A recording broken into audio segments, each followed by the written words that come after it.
What is up, guys? Here inside of not Tower Defense Simulator, but actually a Tower Defense Simulator tier list, and today we are going to be rating the events inside the game. Now, this is one that I have been wanting to do for a bit, but I just never got around to it, so we're gonna do it now. So first off, we have the sword fights on the Heights event. Honestly, this was my first event that I ever played. I really liked this one. I never got to really beat it, so unfortunately I did have to pay to get Gladiator, but it was still a fun time. So maybe it's because of nostalgia, but I just really like how this event was structured, and therefore it's gonna have to go in S tier. Now we have the Area 51 event. This one is the first event that I ever beat, so that was pretty cool.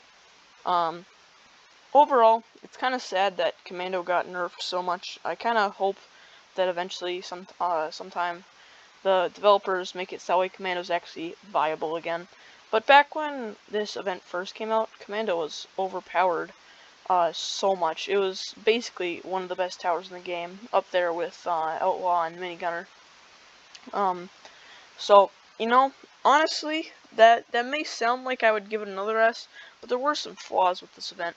Now, one of the main flaws is that the boss of this event was extremely slow. So like he would move like pixels per minute. So it was like if you got to the boss, you basically won. It was definitely the coolest boss since it was the only boss that could actually kill towers rather than just stunning them. But it's kind of disappointing that the boss was so slow. Also, some of the enemies just felt like they were repeated.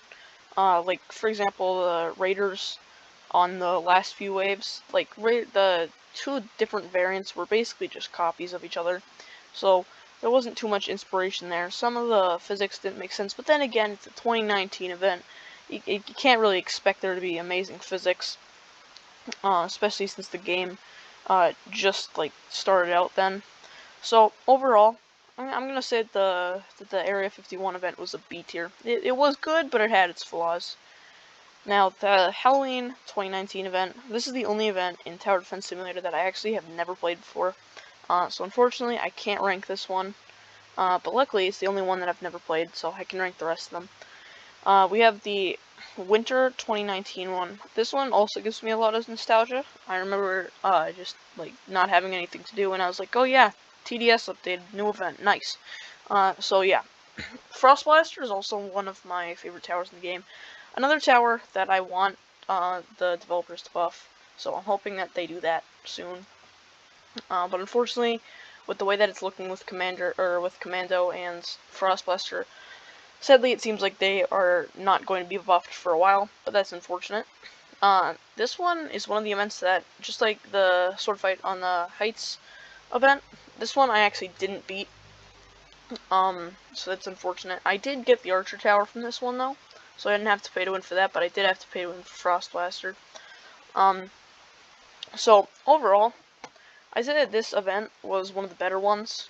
It just felt like a chore to get back to the final boss, though. Maybe that's just me, but like it just felt like it took so long to get back to Krampus, and then he would just like kill you, and then you'd be like, oh, gotta do all that over again. Another problem that I had with this event is that it was a huge map, but there was only like 2 portions of it that were actually viable for placing towers at, so that's also pretty unfortunate. So I'm gonna have to say this event, well, I would say C tier, but it does have some of the things that I really like in the game, such as Archer and the Lazy Couch emote. So I'm gonna say that also bumps it up to a B. I'm actually gonna say that's ahead of Area 51. And then we have the Easter 2020 event. Now we're judging this off of hard mode because that's the mode that gave the tower. So yeah. So hard mode, it was pretty nice. It was kind of just like an easier mode of easy mode, surprisingly. I don't know if it was just me, again, maybe unpopular opinion, but easy mode was harder than hard mode. Maybe it's just because the loadout was already chosen for you, since it was technically an official Roblox event, and they didn't want new players that were trying to get the egg to have to grind for a while. So maybe that's the reason why. But at the same time, uh, it kind of it just felt super easy.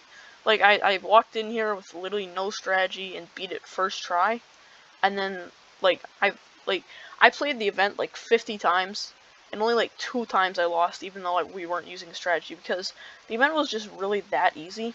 The tower was also kind of underwhelming. Swarmer, definitely another one of my favorite towers. A lot of the event towers are actually one of my favorites.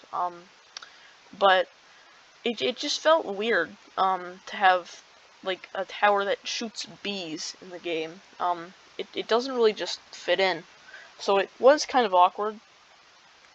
Again, nostalgia maybe kicking in, but I'm gonna have to say that this one was probably an A tier event.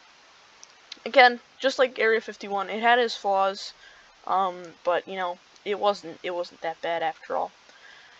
Now we have Halloween 2020. This one is known for how annoying the lobby music was, and I do agree with that. The lobby music, at first it was nice. It was like, wow, it's a cool Halloween track, but then you heard it for months on end, and it was just annoying. So for that, I'm gonna have to lower the score a little bit.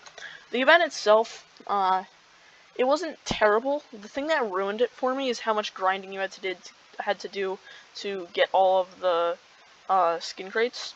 So that was disappointing. That kind of ruined the event for me. For the first time that you played it, though, it wasn't all that bad. It was nice to have Ranger be a useful tower. Like it still was useful, but more useful than usual. So that was pretty nice. But overall, I think that this event was a C tier. Because, you know, the tower, the only reason that Toxic Gunner was good, let's be honest here, is because it was bugged, so that way the slowing was permanent.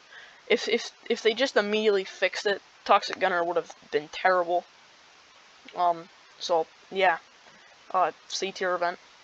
Now we have another extremely long event. I don't know if you want to classify this as 2020 or 2021, because technically it started in 2021, I believe, but it was meant for 2020. But, yeah, so we have the Frost Invasion here. This one has one of the most popular event towers in the game, being Sledger. Again, though, just like Area 51, the boss was extremely slow, which just made it extremely easy to win. Now, I will say it was definitely harder than Area 51, because he didn't move as slow, and he had a lot more health, and he had, like, better abilities as well. So, it definitely wasn't as easy as Area 51, but still, Frost Invasion was way too easy. Sledger, it was a good tower to have, so that was pretty cool.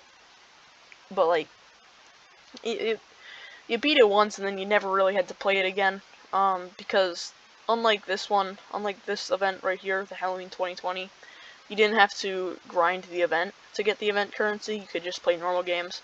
So that was nice. That is something that I appreciate more than the Halloween event.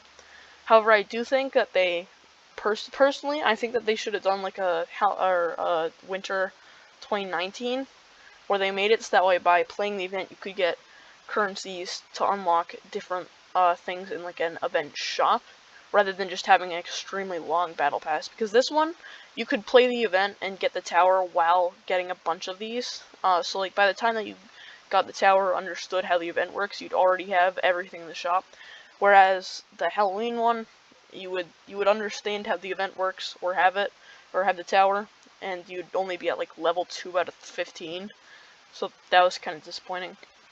Overall, Frost Invasion, it was one of the more boring events, mainly because it was just like the Halloween 2020, extremely long one.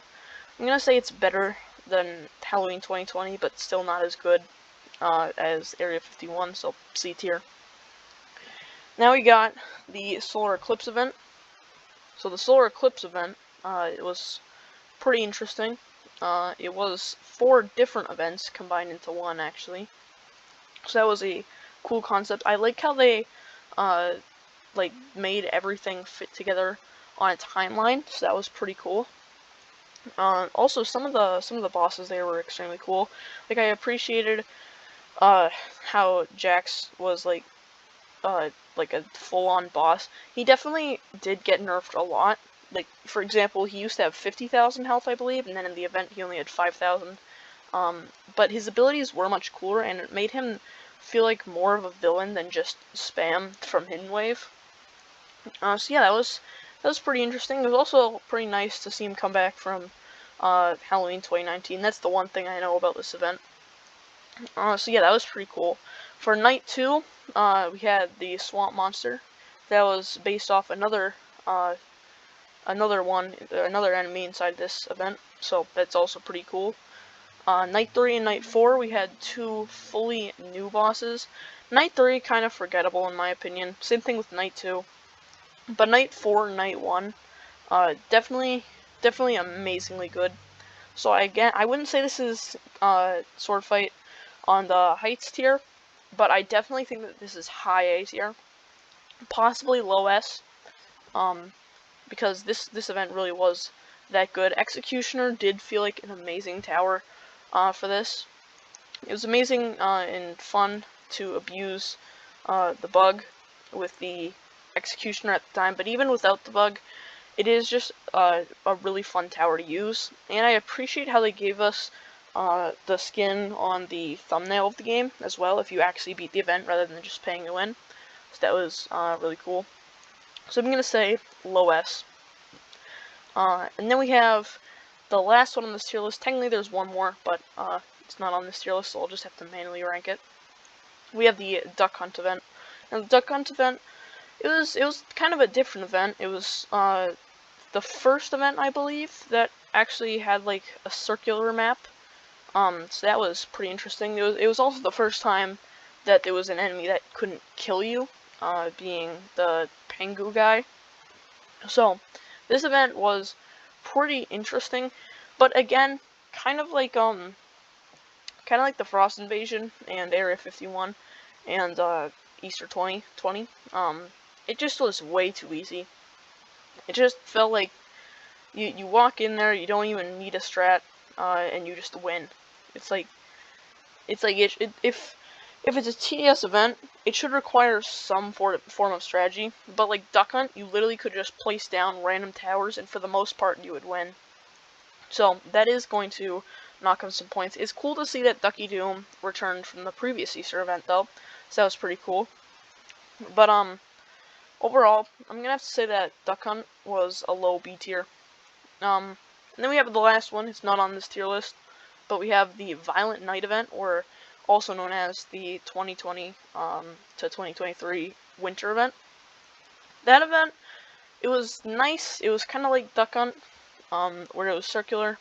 But then, what ruined it was the boss being completely RNG based. Like you could be doing everything correctly. You could have the best towers down on the board, and you would just lose because the boss chose that you just would.